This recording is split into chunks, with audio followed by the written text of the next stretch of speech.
What's going on, Star Wars fans? Daisy Ridley has had a lot to say lately, given us a lot to speculate and talk about. So let me read you a couple of the quotes that we wanted to talk about to start it off. Daisy Ridley, talking about her and Kylo Ren's fight in Episode 9, she says this: "We have a great fight, and I was really happy that the Vanity Fair pictures did show a bit of it. It's a great fight. Like, I've become such a better fighter, and they made the lightsabers lighter, so it actually looks like we're swinging light and not like heavy swords. This fight we did, it was November, we had water being thrown at us, and I got a great deal of respect because I was like, I'm not going to complain about the cold, I'm just going to do it. So it was a real thing of stamina. It feels really epic, and it felt epic even at the time. Imagine we had the waves that were big like this, and they're going to make the waves bigger. And one can only imagine what it's going to look like." She goes on to say that the interesting thing about this film is that we concentrate more on the fact that the lightsabers are light because the old lightsabers were so heavy.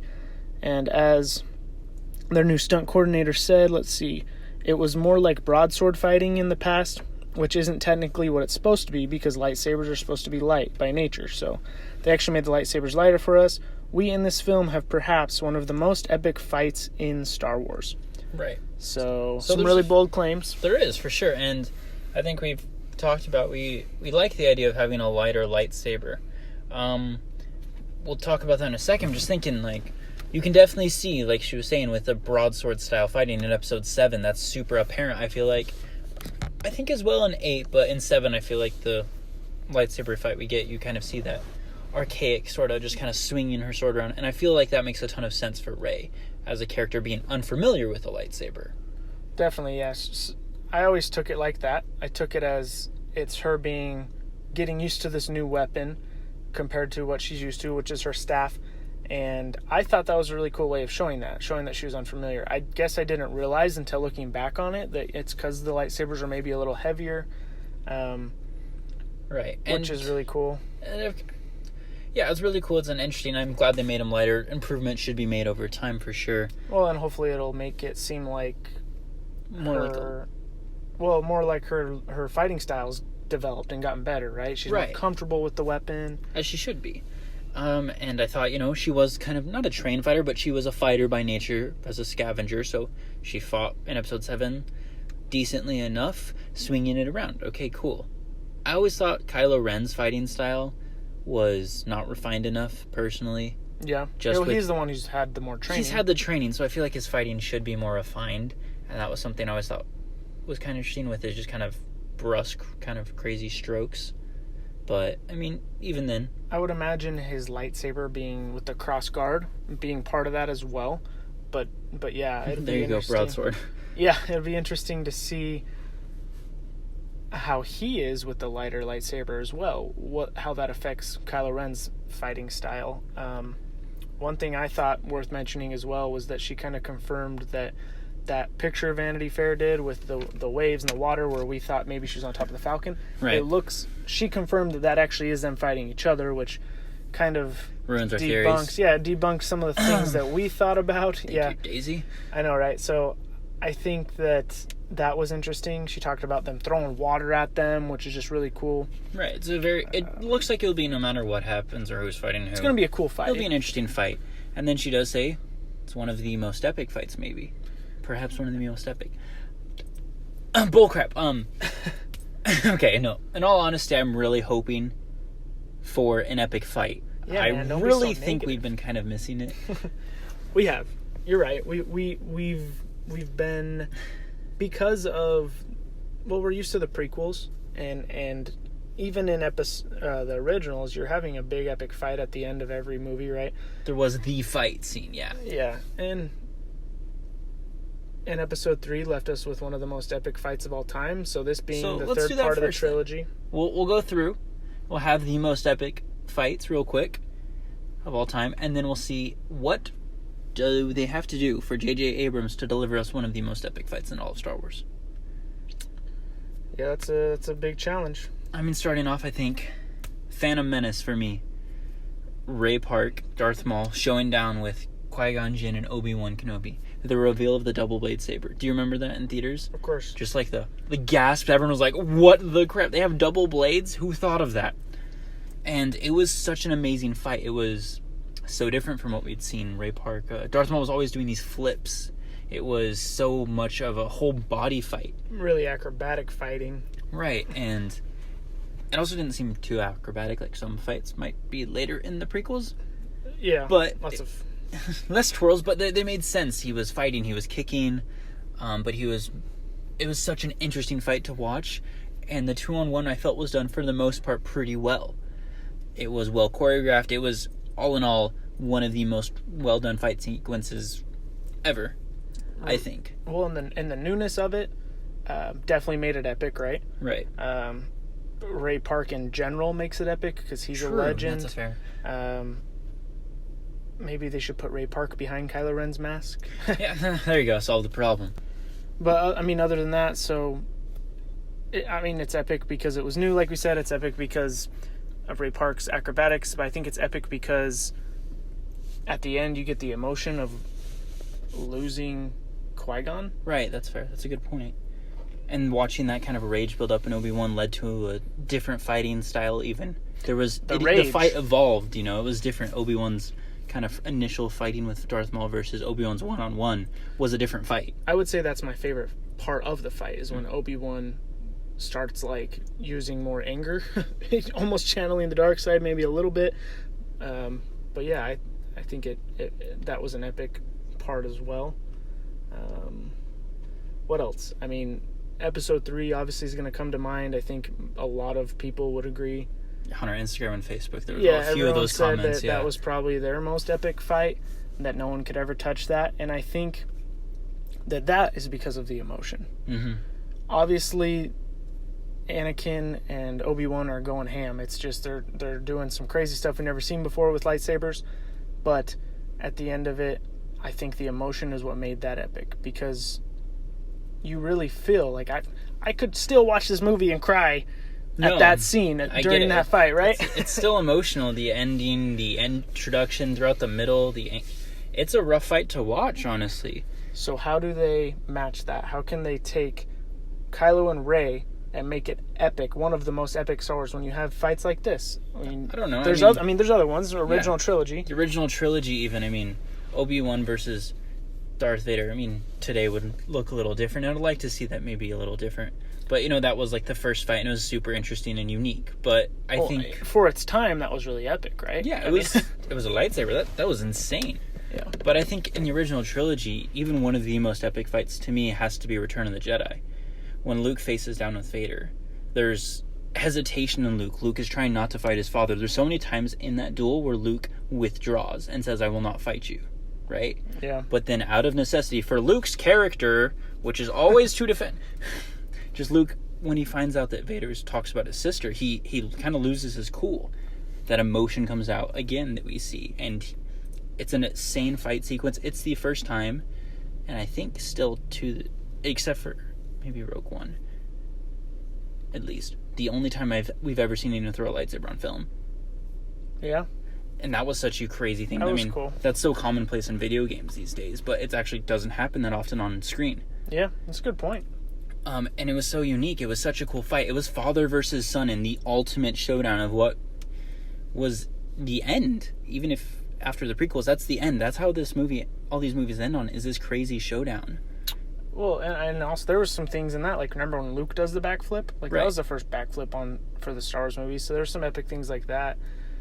And then, of course, there's Episode 5, where it ends with the reveal, the biggest reveal of all time in cinema history, that Luke's father is Vader. So to say that this could be one of the most epic fights, there better be some pulling rabbits out of hats, right?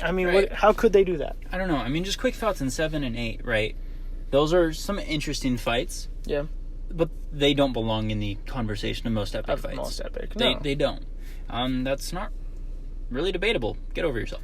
Yeah, I think 7's was a cool fight, but as far as one of the most epic, I wouldn't say that, just because, well, and to go with the story, we know Kylo wasn't really fighting to kill, and He wasn't How fighting are to kill. you- He was literally injured already. Yeah. Got shot by Chewie. I mean, He was just trying to turn her to the dark side because that's what Snoke wanted. Snoke said, bring her to me.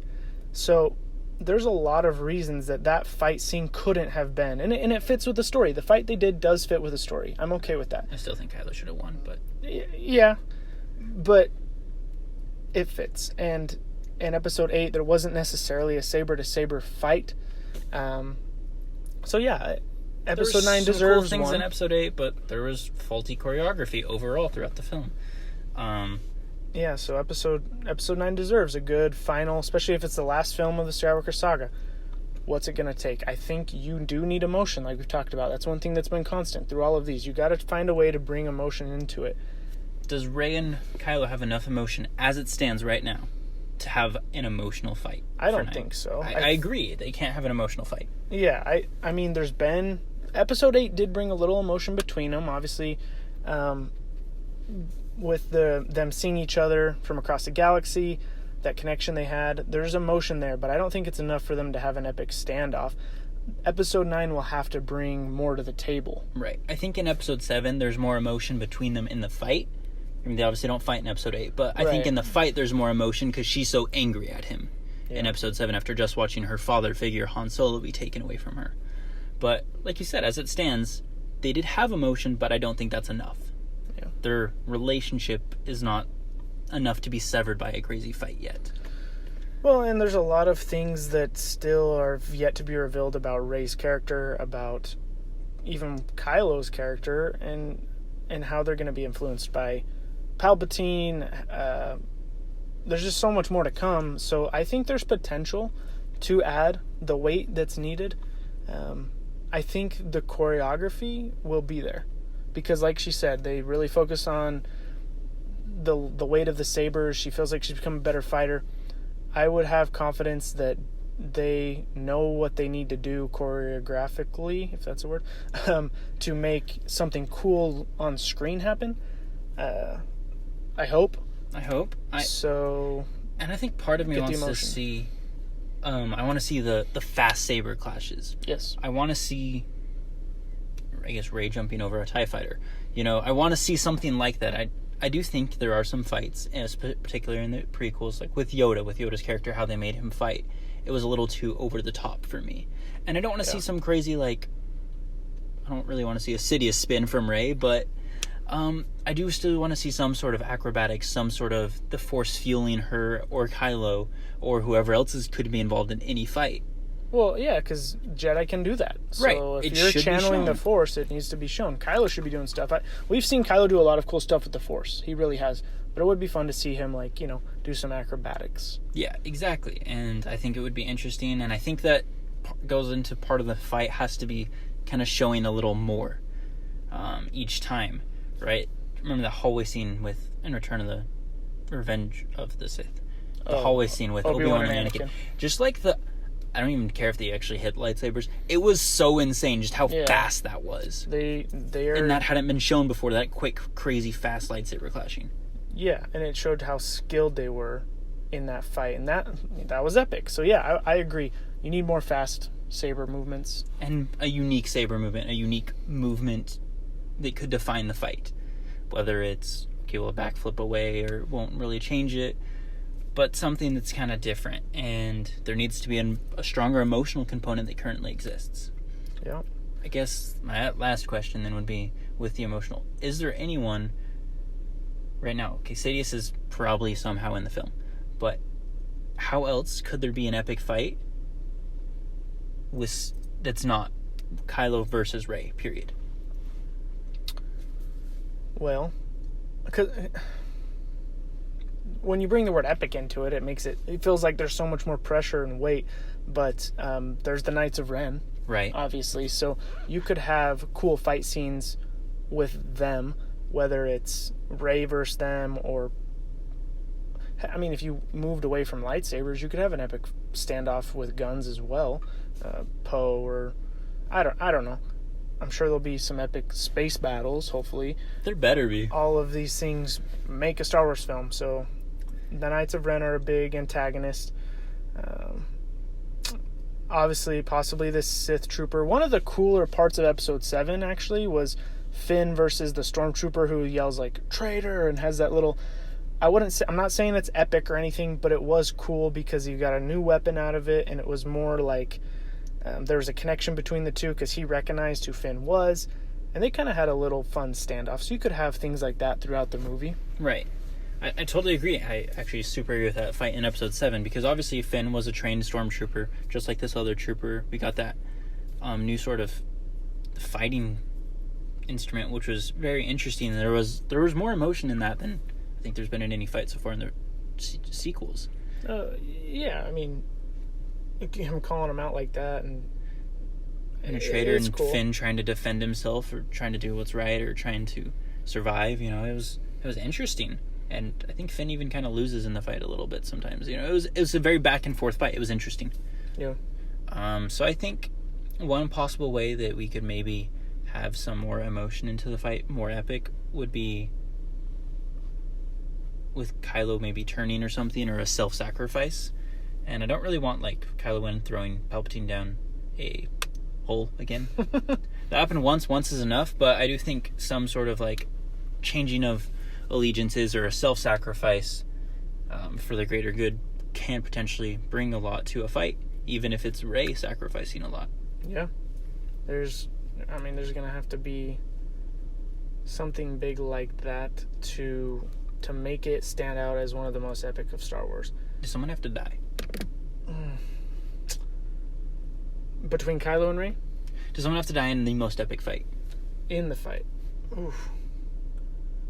Man. It would be... Well, this is so hard because someone has to get defeated, let's say. The fight has to end. Obviously. Anakin got defeated by Obi-Wan. He didn't necessarily die, but there isn't anything... Well, we don't know, but theoretically there's not going to be an Episode 10, so... Personally, I would say yes. I think it would be more epic if someone dies. But as it's been shown in the past, it's not necessarily Interestingly necessary. enough, we named 3 epic fights mainly. Right. I guess 5. So Episode 1, Episode 3, Episode 5, and Episode 6 were our 4 epic fights. Okay. Episode 1 results in 2 people's deaths. Darth Maul comes back, kind of, sort of, yeah. But he's dead at the end of the film enough. Right. Right, there's no thought that he made it. Okay, so he's dead, one winner. Episode 3, like we mentioned, Anakin loses. Mm-hmm. Really badly, but loses. Yeah. Episode 5, Luke Skywalker loses just by losing a hand. Episode 6, Darth Vader loses just by losing a hand. True. He doesn't technically die from Luke killing him. So there's definitely ways to defeat an enemy in an epic way without killing them. So yeah, that's a good point. Well, maybe she'll chop off Kylo's hands. I think someone kind of needs to lose a hand, I'm not going to lie. That's a definite. I mean, we haven't had that yet in this trilogy, and someone needs to lose a limb. So maybe Kylo loses a limb, and that's how Rey defeats, but... He'll be so happy he'll be like Vader. He'll be just like Grandpa. Well, guys, let us know in the comments what you think was going to add up to make an epic fight, if it's even possible. And then let us know what your most epic Star Wars fights are. There's probably a million we didn't name, especially if you reach into the Rebels and Clone Wars stuff. So, may the Force be with you guys. Don't forget to like and subscribe because... is your destiny.